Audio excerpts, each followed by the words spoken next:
Sarri ball still dominates Serie A, but can Inter Milan close the gap this weekend? We'll take a little look next.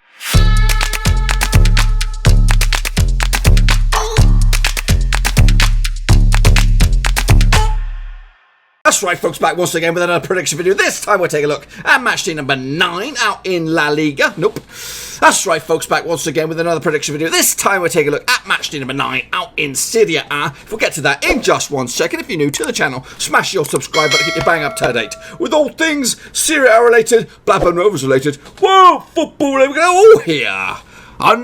Warowski, that is right, boys and girls. We're back once again for some more Italiano football, and let's take a look at it, folks. But before we jump into the predictions and all that kind of good stuff, a little bit of an administration for you. I have on the lookout for Patreons, boys and girls, and I bet you don't know. Some people might not know what a Patreon is, but if you do know, just head down there in the description, click on the link, head over there, have a little look around, and take a little look at the old Patreon page. It does give you a little bit of insight. What I'm looking out for, basically a little bit of a helping hand to help springboard this channel to another level, boys and girls. I do have one Patreon. He's been with me for a few months now, and he's all lonely. But yes, it does help me, give me a bit more confidence, give me a bit more belief in myself that you do guys appreciate that my work and all the hours spent behind the camera trying to churn out some content. But I do want to push it forward to another level, and that means dedicating more time to it, more resources, all that kind of good stuff. I do have huge plans for the channel over the next year or so, because next season is 2020. Obviously, we've got the European Championships, a major tournament which I'd like to take a look at a bit further. And of course, European football, maybe expand my horizons, take a look at the Portuguese League, take a look at the Dutch League, and all that kind of good stuff. But anyway, just head over there, have a little look in there. There are 3 tiers of support, ranging from just $1. That's less than a packet of crisps per month, that is. So you know what? Billy bargain. $12 a year to help me push this baby forward. Anyway, let's get going now, folks. Take a look back at match day number, what was it, 8? Let's see how well we got on, folks. So this is the grading criteria I judge both you and myself with. Bear with me, I've got a tickle in my eye. I think it must be a hair stuck in my lens. So 0 to 3, if you get 0 to 3 right, you're in the shit gang. 4 to 6, the straight face club, which looks like that.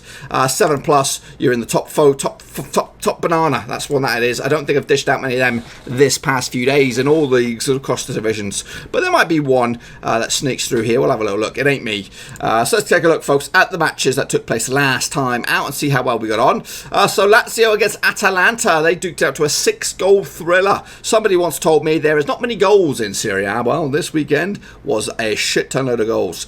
6. I can see a 7-goal thriller. I can see another 6-goal thriller. I actually went with a 1-0 win for Atalanta on this one, so I got this one wrong.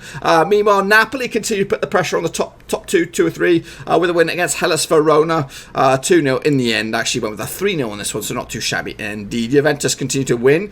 So far, yet to lose a single game. 22 points on the board so far after this win. 2-1 in the end over Bologna. Actually went with a 3-1 win in the end. Sassuolo lost to Inter Milan lastminute.com. 7-goal thriller in favour of Inter Milan. I give it to them on a 2-0 win, so I didn't see the 7-goal bonanza coming at you. I don't think many people did. Meanwhile, Cagliari took on SPAL. They ended up with a 2-0 win. Actually went with a 2-1 win for Cagliari, so not too shabby indeed. And here we go. This is where it all went off. All went wrong. Sampdoria 0, AS Roma 0. Actually went with a 2-0 win for Roma on this one. Udinese managed to snatch home all 3 points with a 1-0 win over Torino. Actually went with a 0-0 on this one. And Parma put 5 past Genoa. 5-1 in the end. Actually went with a 2-1, so not too shabby in the end. And AC Milan still trying to find this season a bit of a struggle with a 2-2 draw against Lecce. Actually only went with a 1-0 win myself. And Brescia took on Fiorentina on, was it Monday night? 0-0 final score. Actually went with a 2-1 win in the end. So 2, 4, 5 for me, which puts me in the straight face gang. Who joins me? There's a whole host of you that joined me in there.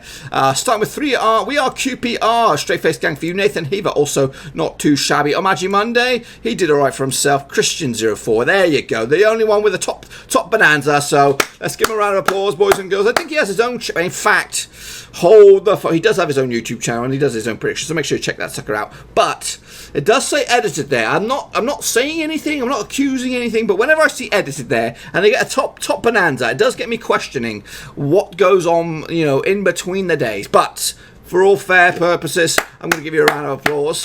Moving forward, Adi Opecha, he did all right for himself. Stone Crush, also not too shabby. DNZ Canali, not too shabby. Football Cricket, not too shabby as well. Nightmare Seeker also did okay. And Adam Celtic, the big man. Straight face gang for him. So let's take a look now at what the table currently looks like. My glasses are falling apart. Yeah, I've got a bit of tape. Taped to me. This is all springboarded from an amusement park accident where I put my glasses in my pocket and that pissing bastard snapped. And I'm too much of a tight-fisted son of a bitch to go get some new ones because I like these ones. Hence the Patreon, you know, a little bit of extra fundage could actually repair my bins. But anyway, let's take a look at what the table currently looks like. Hopefully this will hold through to the end of the video. Juventus currently lead the way with 22 points on the board. Inter Milan are in second with 21 points as it stands. Atalanta with 17 points on the board.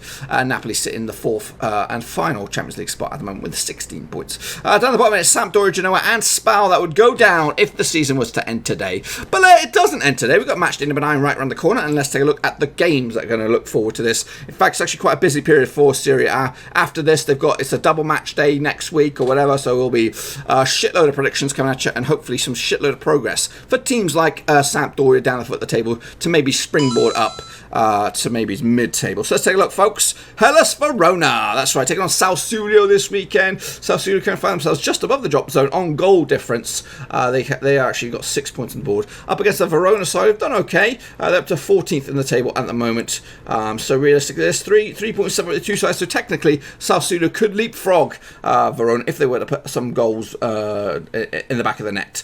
Verona coming to the back of this game with just a 1 defeat out of 4, where Sassuolo are 3 defeats on the spin. The recent record between these two sides is 3 victories. Hang on a minute.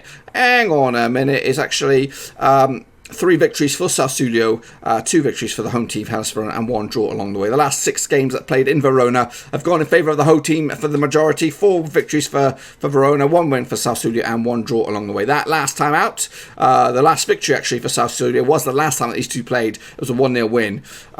Not too sure what competition was in, but Maria Jolemos with the goals on this one. For me, I'm actually going to go with Hellas Verona on this one, and a win for them potentially could send them up as high as 7th. If they were to put like 20 goals past them, but I doubt that will happen.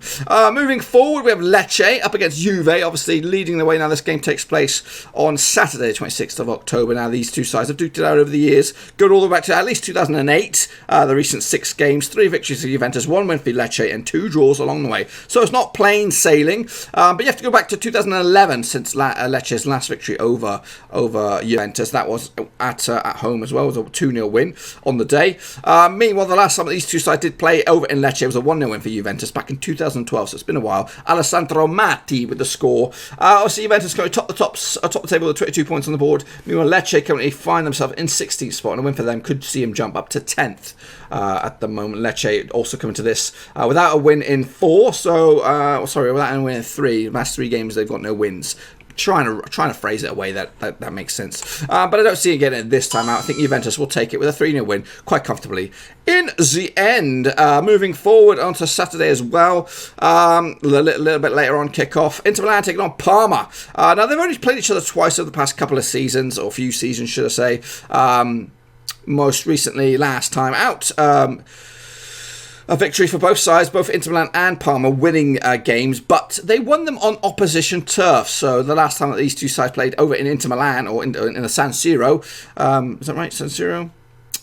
Yeah, Parma picked up the victory. It was a 1-0 win for the visitors. Can they do a daily double of them? We'll have to wait and see. The bookmakers on this one, I'm going to throw this one in for you. 7-2 in favour, 7-2 in favour of Inter Milan, 10-1 for Parma, 17-4 the draw. Obviously, Inter Milan come into this second of the table, 1 point adrift of Juventus. Could potentially go back to the top of the table if they were to pick up a victory. As for Parma, they're doing absolute bits at the moment in 8th in the table, 12 points on the board. A win for them could see them jump into the top 4. That's Champions League football, boys and girls. Tell a lie. They'd just be outside it. They'd be 5th if they pick up a victory.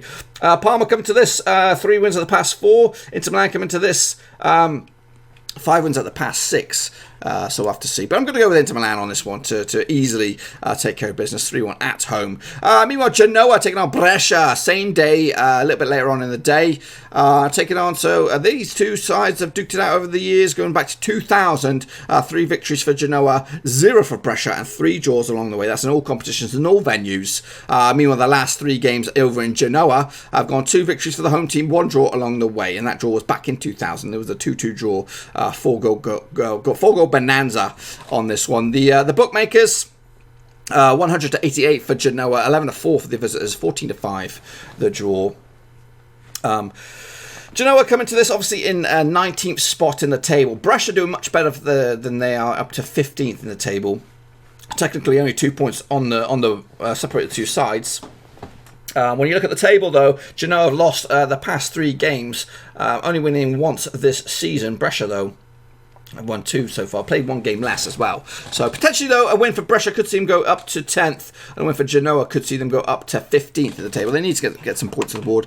For me, I'm actually going to go with the home team on this one. 2-1 to take the victory. And again, hopefully climb the table. Into Sunday's fixtures we go. And we got Bologna up against Sampdoria. Now, this is a bit of a struggler for Sampdoria. They need to get some points on the board. This is a very winnable game for them. Up against the Bologna side, who currently sit 13th in the table, who haven't won a game in 5. Sampdoria, though, they've lost 3 of the past 5, so it's better. It's better for them, but ultimately they still suck ass. And a win for Sampdoria could see them get out of the relegation zone up to 15th, but a win for Bologna could see them jump to as high as 7th at the table. The recent record between these two sides is 3 victories for Sampdoria, 3 victories for Bologna, 0 draws. As for the last 6 games over in Bologna, 4 victories for the home team, 0 for Sampdoria, 2 draws along the way.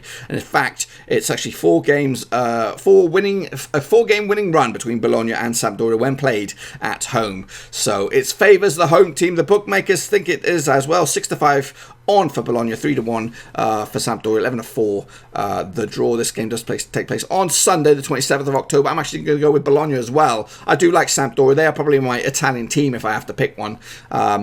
So they're struggling. They need to get the shit together and need to start climbing up that table. Moving forward, Atalanta taking on Udinese. Atalanta currently find themselves 3rd in the table. Unbeaten in at least 6 games up against Udinese side. They've jumped to at least to 10th at the moment with just a 1 defeat out of the past 4. A win for Udinese could see them jump into the Europa League contention, which would be 6th. And a win for Atalanta could see them go nowhere. They cannot go any higher, but they could drop down the table if teams below them win. So basically it's kind of steadying the ship, keeping it going in the right direction. The bookmakers on this one see this going in favour of the home team. 9 to 4 on for Atalanta, 13 to 2 the away team. That's Udinese, 10 to 3 the draw. Did I give you the records? I didn't. The past 6 games, 3 victories for Atalanta, 2 for Udinese, and 1 draw along the way. That's in all venues. Whereas if it's over in Atalanta, the last 6 games going all the way back to 2013. 3 victories for the home team, 1 victory for Udinese, 2 draws along the way. You've got to go back to 2016 for the last time Udinese picked up a victory over Atalanta when playing as the visitors. It was a 3-1 final score. Zapata was on the score sheet for Udinese, as was Fofana, and Thierry Kurtic was the only scorer for Atalanta back in the day. For me, I'm actually going to go with Atalanta on this one to get another 3 points and potentially close the gap on the top 2 as they have got their own matches to deal with. Moving forward, it's SPAL up against Napoli. Now SPAL coming to this in a bit of trouble in the old drop zone as it stands. Not the worst form though. They've actually won a couple of games at the past 6. Meanwhile, Napoli on the flip side currently find themselves in 4th spot. Just 2 wins at the past 4. So it's a little bit ropey form for Napoli, but a win for them could see them go as high as 3rd if Atalanta slip up against Udinese. The last 6 games between themselves and SPAL, all venues, is very much in favour of the visitors. 5 victories out of the past 6, 1 draw along the way. That draw was all the way back in 2004. It was a 0-0 draw. However, the last 6 games over when SPAL have been hosted, when I say 6, I mean 3, going all the way back to 2004, is 2 victories for Napoli and 1 draw along the way. Again, that draw back in 2004. Realistically, you cannot see anything but an away win on this one. Did I give you the odds? I'll give you the odds anyway. 6 to 1 for SPAL, 100 to 40 on for Napoli, 18 to 5 the draw. So yeah, Napoli it is. Moving forward, Torino up against Cagliari. Now Torino find themselves doing bits at 11th spot on the table. 2 defeats at the past 4. It's not too shabby, and a win for them could see them jump into the 6th spot this week. Meanwhile, Cagliari, though, they start the season pretty good. In fact, they're doing tremendous. They're in 5th spot at the moment. A win for them could see them into the Champions League spots. Goes high as 3rd in the table. The recent record between these two sides goes in favour with the hosts. That's Torino. 4 wins for them, 0 for Cagliari, 2 draws along the way. Now, the last 6 games over in Torino favour Torino once again. The hosts, 3 victories for them, 2 draws, and 1 victory for Cagliari. That win for Cagliari was back in 2012. It was a 1-0 win back in the day. The goal scorer for them, Nene, penalty spot. The bookmakers, what do they think? This one's an interesting one because you'd fancy Torino at home, but Cagliari have started the season in tremendous form, and they actually come into this beaten in 6 games. They did draw 2 of the past 3 though, whereas Torino come into this with a bit of a ropey form. Actually, 2 losses at the past 4. It's not great. You probably fancy Bologna. Cagliari. I'm not too sure what I've gone with here. 100-78 on for Torino. 13-5 the draw. 18-5 the away win. I'm actually going to go with Torino to snatch it, which would be Cagliari's 3rd defeat this season, and potentially could see them drop down the table. And again, a win for Torino could go up to 6th. Meanwhile, Roma taking on AC Milan, probably the game of the week. Obviously, AC Milan having a bit of trouble these days. They're not really seem to be the force that they once were. Potentially a team you want to look at for Football Manager 2020, boys and girls. That is on the cards. So maybe you want to look at taking over the reins yourself. So Roma taking on AC Milan. The recent record between these two sides, 3 victories for Roma, 2 victories for AC Milan, 1 draw along the way. The last time that these two sides, in fact, hold your horses. The last 6 games over in Roma, 2 victories for the host, 3 draws, and only 1 win for the visitors. And that win was not too long ago, actually, 2018. It was a 2-0 win for AC Milan. Goal scorers on that day, Patrick Cutrone and David Calabria. Cutrone, isn't he now at Wolves? AC Milan are a bit of a sinking ship at the moment. Just 10 points on the board, sit 12th on the table, but a win could see them get into the Europa League spots and actually leapfrog your Roma, but they need to score a few goals, possibly 5. Or no, they probably need to score 3. That would knock Roma's goal difference down.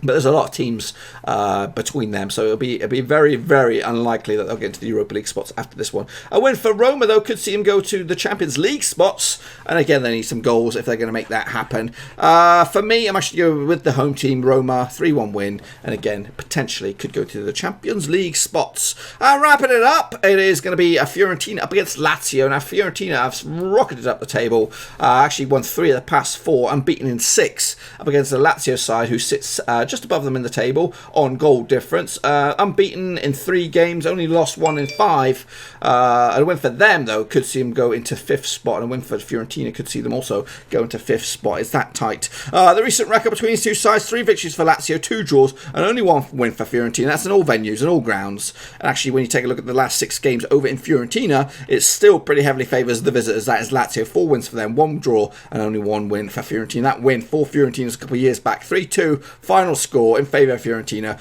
Babacar was on the score sheet. My old matey, Nikola Kalinic, as well, and Cristiano Lombardi with a big fat OG, the winning goal for Fiorentina. Keita for Lazio, and Alessandro Murglia was the scorer for Lazio back in the day. Now, the bookmakers see this one going 27-20 in favour of Fiorentina, 9-5 for Lazio, and 13-5 the draw. A win, potentially, for Fiorentina. Did I say this could go as high as 5th? Did I say that? And Lazio, win for them, could see them also. I think I already said that. But anyway, folks, I'm actually going to go with a 2-0 win for Lazio, who do sit above them in the table. But the form book does suggest going with Fiorentina on this one. Now, let's just say, between you and I, that if my predictions were to come true, this is what the table would look like coming at the end of match day number 9. Juventus would lead the way, 25 points on the board. Inter Milan would be in 2nd, Atalanta 3rd, and Napoli would be in 4th. Roma, the 2 Roma sides, duking down the Europa League spots as it stands, according to my picks. Meanwhile, down at the bottom, it's Sampdoria would still be struggling. SPAL and Sassuolo will be in the drop zone. That is a change a little bit. It does see Genoa rise out of the old drop zone and up and beyond. AC Milan, though, on free fall back into the lower half of the table and need a result. Be sure to get your predictions in the comment section down below so we can feature them next week. It's going to be a very busy week, and the likelihood is that we're going to have our match day number 10 picks on Sunday night or very early Monday morning, because the games do wrap up Sunday. I'll try and wrap this baby up in a dicky bow and get them out for you. I've got a busy schedule on my plate, so we'll have to see. Again, what else have I got for you before we bounce out of here? There are some live shows coming up the rest of this week. On Thursday, we have Championship Double Bubble. It's going to be a Halloween special, folks. Yeah, we're leading up to Halloween. It's going to be a bit of a bonanza, so make sure you come around for that one. If you're stuck for something to do on Saturday, obviously Serie A games go on Saturday, a couple of them anyway, but if your team's not playing, especially around about the 4 o'clock Central European time, 3 o'clock UK time, come join me on Twitch. There is a link to my old Twitch platform in the old description down below. We'll do a watch along. Again, Halloween special as Rovers go to Deepdale, take on them knobbers, Preston North End. It's our El Clasico, if you want to call it. It's our Roma derby, if you want to call it like that. Yeah. It's going to be a bonanza. We've actually got a really shitty record of late against North End, especially playing at their place. I'm hoping things are going to change. Anyway, folks, be sure to get your predictions in nice and early down the bottom, and I'll see you all very soon. Make sure you give this video some love. That's these, and also make sure you smash a subscribe. Keep it going in the right direction, and until then, I'm going to see you very soon. Ciao for now. Thanks again for watching. Please like, share, and most importantly, hit the subscribe button to keep you bang up to date. All things Blackburn Rovers related, Championship related, football related. We've got it all covered right under one roof. And while I still have you, please be sure to check out some of the old videos scattered along here. I hope.